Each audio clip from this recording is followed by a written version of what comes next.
অনেক দিন পরে গেমে আসছি, গেমের স্ক্রিনটা অন করেছি, খুব শান্তি লাগতেছে দেখতে। এবং এটা মজার বিষয় কি জানো, একটা সময় মনে হয় তো ভিউ পাইতেই হবে, একটা সময় মনে হয় তো টাকা কামাইতেই হবে, অনেক কিছু করতে হবে।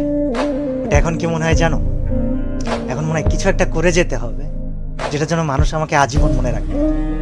তো আগে অনেক কিছুতে ভয় পেতাম, আর এখন এখন জাস্ট একটা কথা বলি যে আগে ভয় পেতাম বা কাউকে থামাইতে হলে চিল্লা পাল্লা অনেক কিছু করতাম।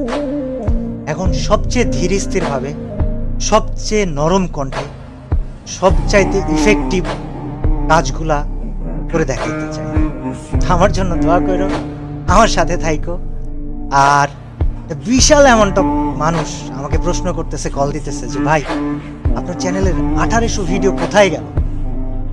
ওয়েল, কোথায় গেল কি হলো তোমাদেরকে বলবো না, তবে বিষয় হচ্ছে যে